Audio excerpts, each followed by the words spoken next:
2016ஆம் ஆண்டு சட்டப்பேரவை தேர்தலை கூட்டணியுடன் சந்திப்போம் என பாஜக தமிழக தலைவர் தமிழிசை சவுந்தரராஜன் தெரிவித்துள்ளார்.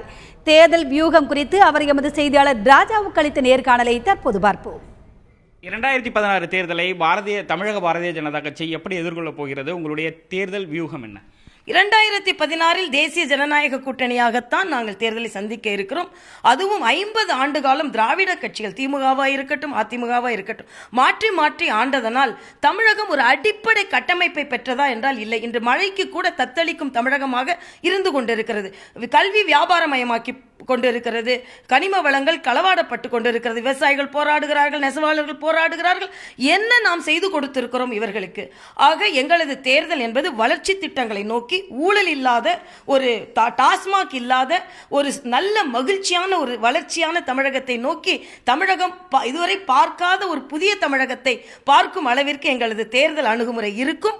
கூட்டணி அமைத்து போட்டி போடுவோம்.